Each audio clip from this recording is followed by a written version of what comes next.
Noi timo no mabera inya. The chualist. Aya, koro ng'eng ya sim, ibo yudo message. Doc, please call me. Hallelujah. Ngeni mani di moro da DJ biang no den Confirm. Biang no den Confirmed, you have received. Ngeni message na dir kine no ga.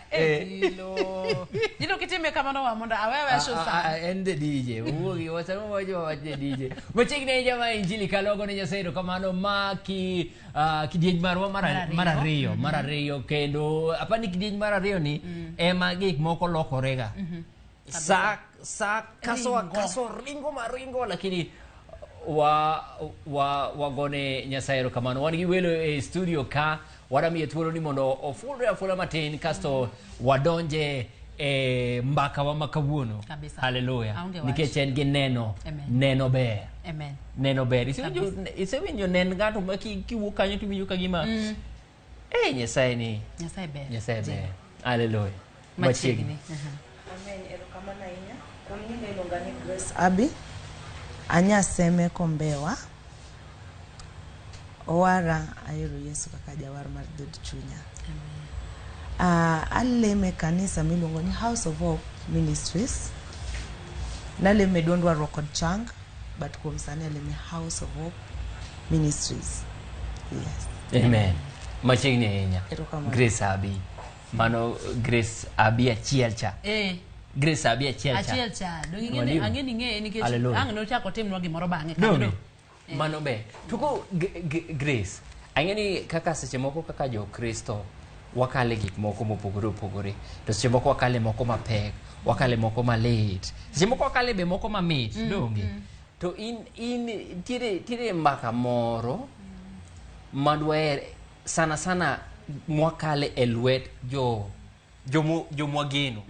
Jomwang'eni gin jomonengo okonywa. Gin jomonengo umwa. Gin jomonengo rwakwa. Inekeni story ni dier ni chake gi kanye. Okay, jawinjo mara anagone Nyasaye erokamano nikech an kaka Grace Abi dok abedo Grace Abi kaonge Nyasaye. Amen. To kawuono en thuolo majaber ma Nyasaye oloso mondo mi warad ka, mondo mi nitie ng'at ma samoro kale gima nakale to kong'eyo kako nyalo wuoke. Be okong'e ni to nowuog karang'o. Koro okosebedo mayot e wuodhne kata koweyo kapok ayudo warruok okosebedo mayot. To kuom ng'wono mar Nyasaye gik moko te mane wakale wagone Jehova erokamano. An adongo odwa ka nyathi kich nikech napoteza jonyuol na kapod atin kabisa. Koro adonge lwet ji. Koro kadonge lwet ji ung'eyo ji midak godo. Nitie ng'ama nyalo miyi gima ber ka nitie ng'ama nyalo miyi gima rach. Koro e kinde na mag dongo manapoka okachopo kama nadwaro ni mondo mi achope mapoka yudra keny kapod atin kabisa. Koro sama na yudra keny kapod atin keny ni no kofaulu. No okethre piyo nikech no kang'eyo gima keny en. To kata ka no okethre kamano to Nyasaye no segwedha gi kotha. Ne okanyal weyo kotha. Koro kaka natin no nakawo kothago mana wuok kamano makoro achako dak kaka kenda. Koro safari mar being a single mother is not easy. Okobedo mayot. Sorry, anyalo poka dhie English matin. Okrach.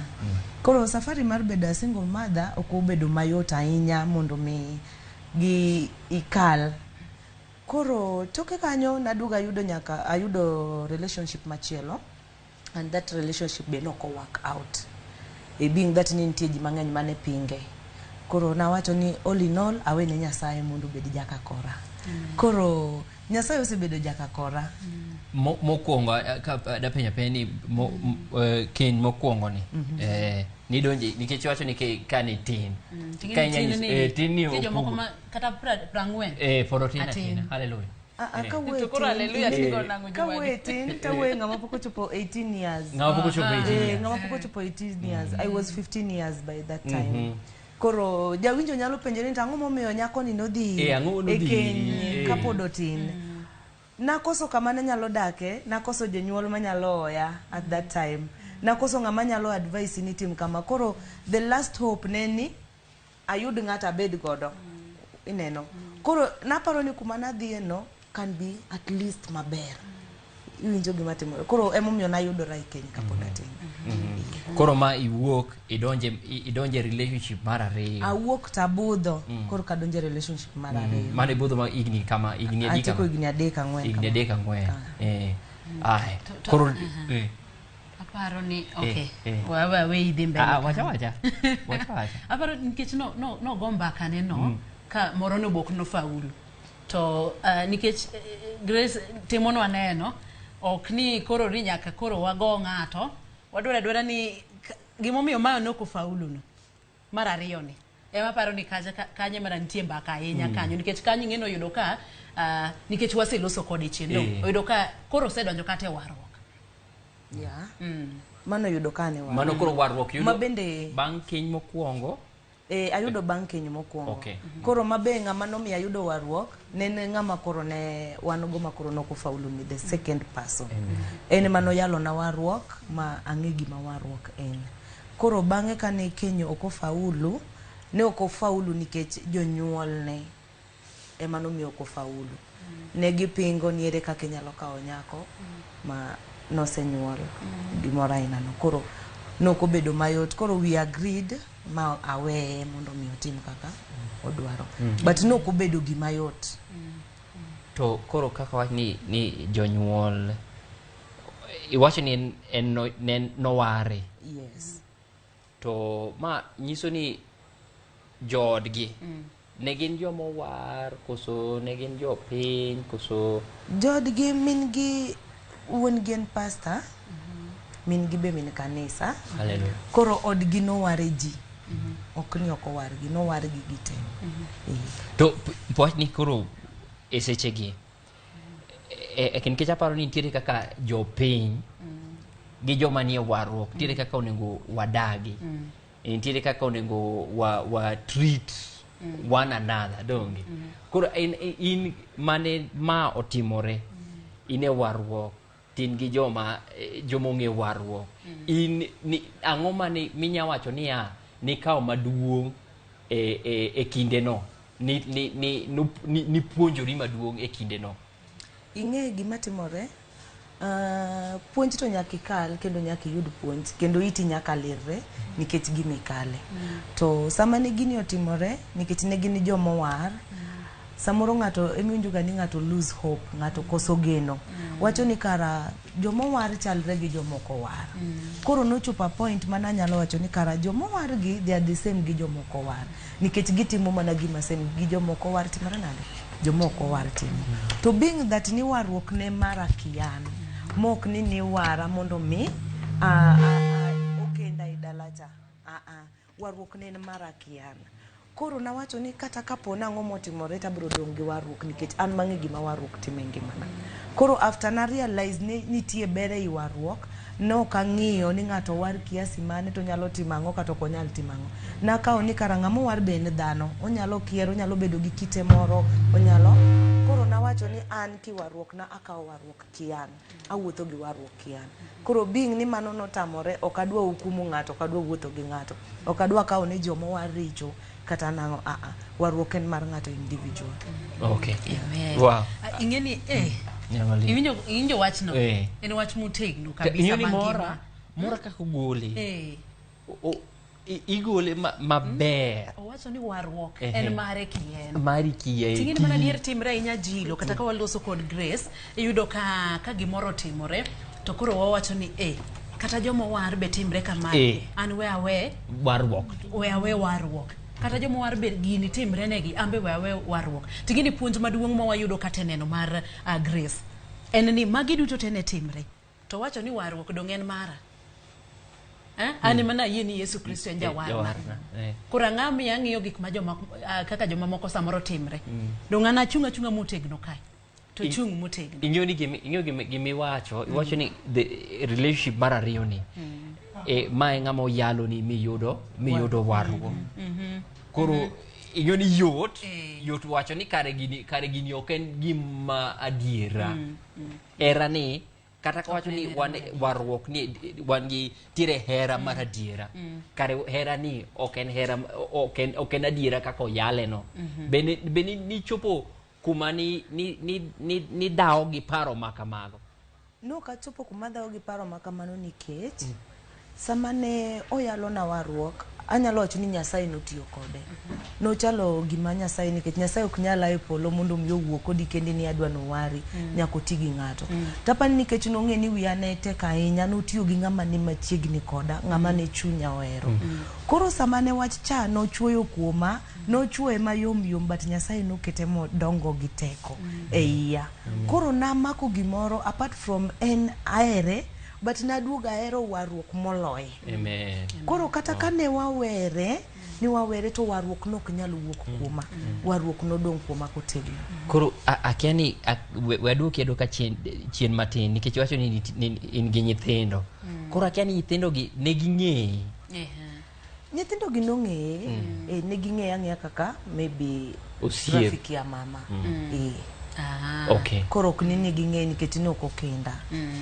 Okay. Jilo. Nikech nadwa penjo Grace ni e kinde mamagi duto te timore. Ni gombo kata ni lose kod jo korgi wuoi. Ni bet kata kodgi piny miloso kodgi kata ikele ng'ato mondo teme loso kodgi, nikech king'iyo in iwuon tineno ka aromora mondo ng'ani okawa. Ok ni nikech nyithindo man gogi emomiyo konego be nokawe. Ng'ini kanyo koro keti kama tek ahinya ni nyithindo gi kan godo. Manyiso ni onge ng'ama bro kawa. Ting'eni seche go ine warruok. Ni igombo kata mondo ilose kod jonyuol gi bed kodgi piny kata iluonge ng'ato mondo konyie nikech ni hero wuoyini. Ing'e gimitimoga, iwachoga niya, ka ng'ato dwani mondo dhi, tiweye gi kwe mar mondo mi dhi. Kaito kochako mi main reason momiyo dhi, tineno na adier, gimonyisa en adier. Koro en sama ne gigi te timore, no fight by the way mondo mi oyuda, mondo mi obed koda. But being that ni min gi, emane awach ni kaka nen ng'ama chiwe ot, ng'ama chulo school fees, ng'ama timo everything. Koro nyaka uwinj minwa ahinya, makitemo ni baro to inyalo koso gik mabeyo monego be ni miyo timoni.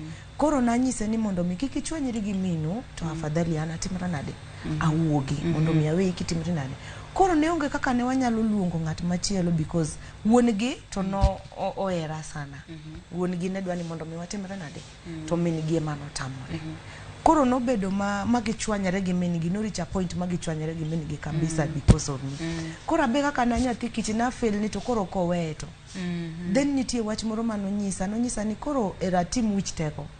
Akendi kawuono. Then maybe gimoro timore na ibro dong gi ng'a. Koro that word iliniingia monodonjo na ahinya, manyise ni ayie mondo mi aweyi, imany ng'ama mama udwaro, mama uomi mondo mi udagi.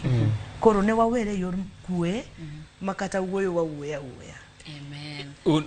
In ke kaka ng'ama miyo, tin gi nyithindo. Apani koro influence, wachi koro wawache gi kizungu, nyarwalimu teme gi dholuo. Influence mati kaka ng'ama miyo kuom nyithindo. Bentiere seche moko ma kaka ng'ama miyo onengi mi iwene nyathini thuolo mar ng'ado bura moro, mar timo gimoro, kata kok ber ni kaka idwaro no. Ing'eni nyathi mimiyo thuolo mang'ado gimoro en nyathi maduong'. To nyathi mathin kata ande an gi minwa pod anyathi athiya jokama, ni minwa nyaka nyisa ni tim kama wacho.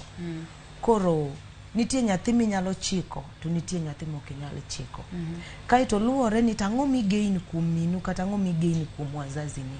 An koro kaka sani ati ni maybe biro chopo time moro, maybe nyaradwa no kende, obiro biro gi wuoyi mohero. Nikech gima nakale ok anyal treat the same. But nitie kaka anyalo wuoyo kode in case naneno ka gini ok en gima ber, nitie kaka anyalo wuoyo kode majali chok ong'eyo ni ane ma an between gin. Mano puonj monyalo miyo nyithinde gi sani. Aparo ni Jilo gi kanyo adwaro ni mondo Grace onyisa ni kata bang' relationship mar ariyo ni gik moko kodhi makare. Chakre kinde no nyaka sani. Osebedo kotimo ang'o? Isebedo kitimo ang'o? To osebedo nade, weche osebedo kata ka sani iyudo kendo machielo. To koso gini nogolo chunyi kai, koso ni wacho ni in kararita kata moro dhi biro malong'o. Ya gigi tok gol chunywa, gigi wachango to wadhi. Ma pani adwa ni kuna mondo kwaduogo bang yweyo wadakaone matin to waduogo mondo yude waduogo gi Grace Abi e studio ka mondo watieko mbaka ni ang'eni en mbaka moko nyarumo lakini kete ma injili kalo ka Maramogi TV an nyinga Jilo Jamwaka an pod nyinga Roda Nyarko Kitmo wan kai kod The Chualist.